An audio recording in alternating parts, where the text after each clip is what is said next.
All right, hello. Just figured I would make a video here on what I think Capcom kind of missed out on, I guess. Um, with, I mean, it could have been a series of games. Um, and I think that they did that because they changed the name of it over here in America. And that is the game Street Fighter 2010, the final fight. Um, this game it's pretty interesting.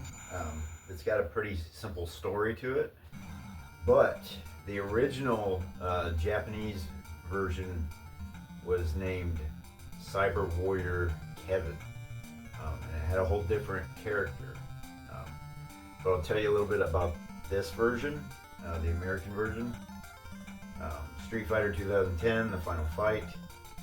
The character is Ken, and he's from Street Fighter. For some reason, they decided to throw him in there. I don't know if they thought that that would increase the sales of the game or make it more popular. I'm not for sure, but I think it more confused people than anything. Um, it's just my opinion. I think they should have went with the original story. I think they could have ended up making sequels on it, and I'll go in more into that here. But first, get into this American version here. Your partner, Troy, and Ken created this substance called cyboplasm that could be used for good, keeping people alive, whatnot, if they were weak. Um, but of course, somebody broke in, stole it, supposedly killed Troy, and now Ken is going after whoever did it. Um, the the enemies are, I believe they're like some kind of aliens. So you're going to like different worlds and defeating different alien bosses and enemies. Um, but you also have a bionic suit that assists you, and there's a twist at the end. I'm not gonna give that away. We'll let you get into that. Um, but yeah, you're basically just going after who is responsible for Troy's death, and you're trying to recover this cyboplasm stuff. Um, and your suit is able to jump between areas, kind of like teleport, but it can only do it in small jumps, and you have to collect energy. And you do that by defeating the enemies. It will show you before a stage what enemy you're going after, and that enemy is the one that contains the energy for the suit to transfer to different levels and worlds once you get that far. Um, and that's kind of the. I mean, it's the same concept in the Japanese version. The story is just different. So, in a nutshell, that's the story of the American version. Um, the original Japanese version, the information I can find, um, the story is much more simple. You are just you're a galaxy police cyborg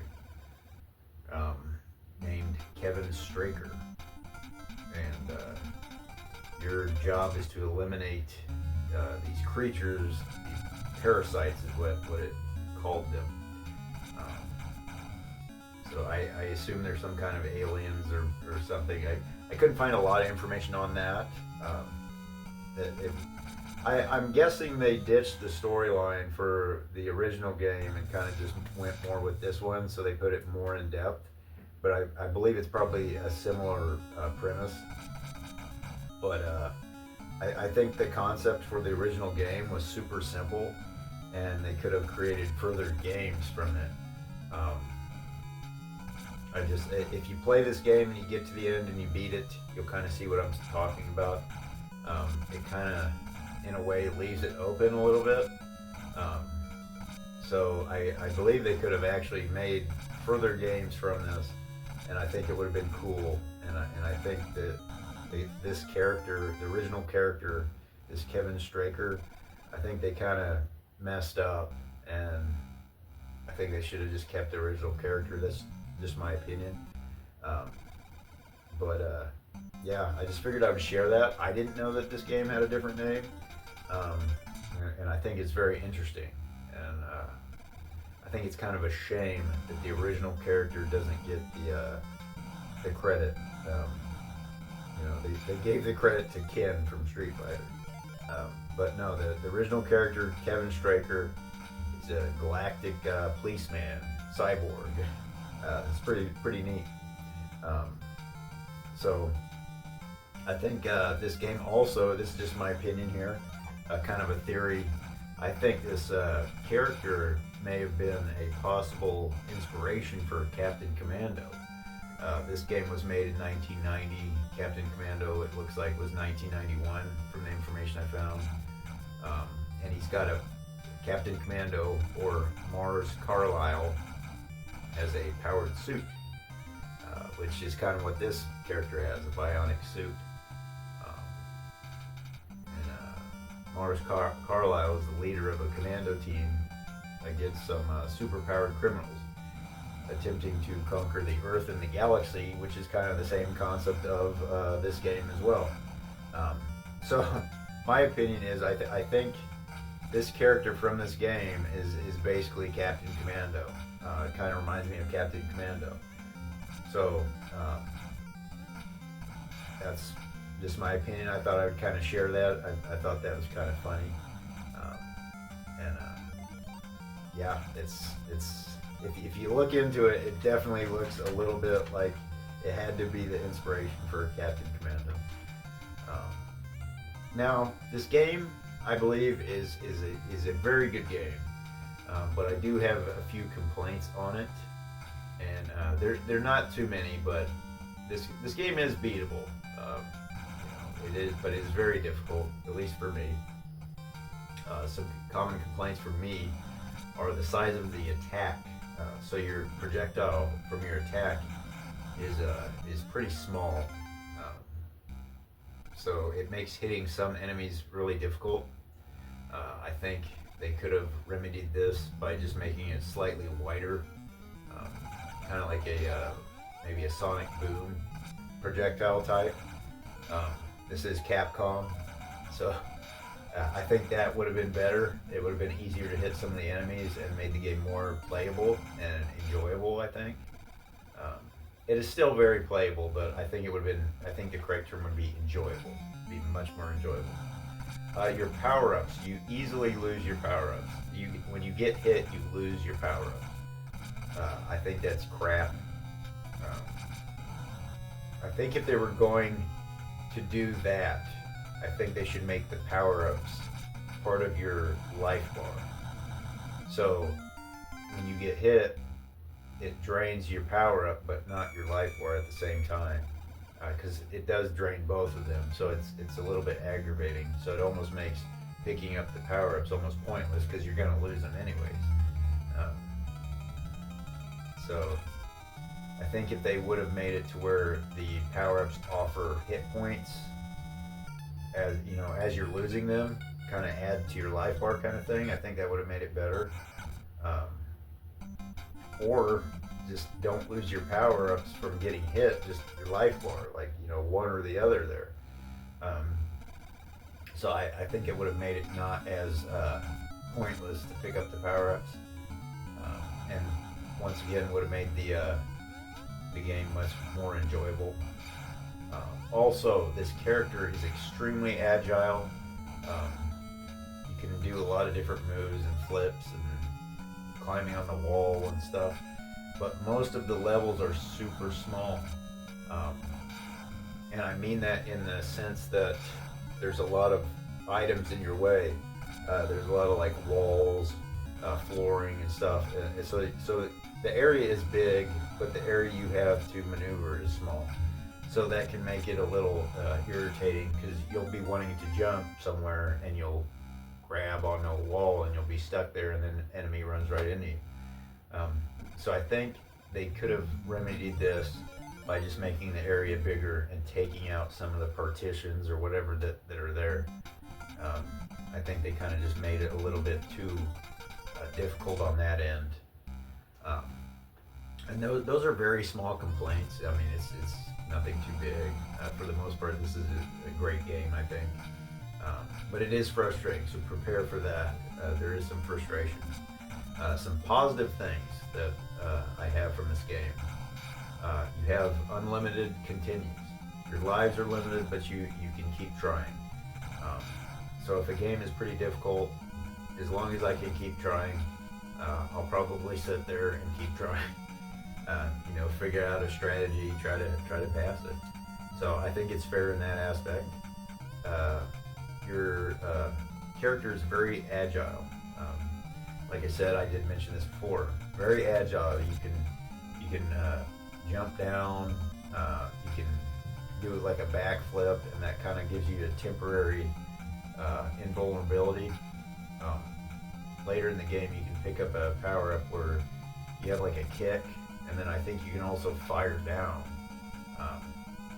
later on.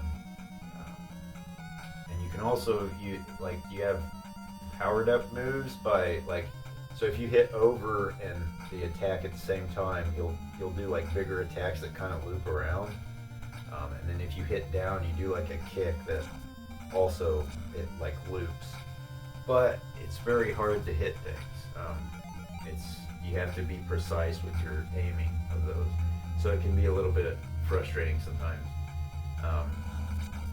The power-ups are a positive, but like I said, the negative is if you get hit by an enemy, you're losing part of your power-up that you just collected. So that can be very frustrating. So you got to try not to get hit, and that is hard in this game, especially the little rocket enemies. Oh man, they are so frustrating because they move in a weird pattern, and they always seem to move out of your range. And like I said, if your attack was a little bit wider, that would have remedied that.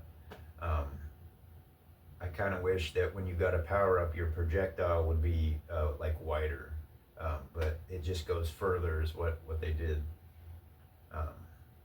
So yeah, if they would have made it where you don't lose your power up so easily, this game would have been much more enjoyable. The graphics are amazing. The character looks pretty cool. The enemies are very creative, and they're just neat all around. Every one of the enemies was just very creative looking. So I didn't have any complaint. Like every one of the enemies was just like, wow, I was always wanting to see what is the next enemy, what is it going to be? And so to me, it was, that's what made this game very enjoyable to play, with it being very difficult. And also the music is great. Music is great. I think I'm trying to think here. The first level that side scrolls, that music is just amazing. I really enjoy that song quite a bit. And then the one where you're climbing up, that one has some good music as well. So I mean, just all around, the music is good for this game, which is most Capcom games. The music is great. So I think all in all, I enjoyed this game quite a bit. Like I said, it's very fair with having unlimited continues. I did beat this game with save states. However, I did get to the last level without save states. I just ran out of time. So, I guess another downside is there's no password system in this game. So you have to set aside some time and get through it. Because there's no password, you can't continue where you left off from later on. So that's why I chose the second time I played it, I used save states, so that if that happened again, I could come back. But I think it is very doable without the save states. If you have the time to sit down and play this, it's very doable. You just have to, that final level is kind of a doozy. I won't go into it too much. Maybe I'll make a video on how to get past that level at some point, but I kind of want to leave some secrets for you to figure out if that's what you would want to do. But that final level is a doozy. So be prepared for that and set aside some time for you to get through it, or you wind up like me and you'll get to the final level and run out of time, and then have to shut the game off. And that, I hate when that happens, but it happens.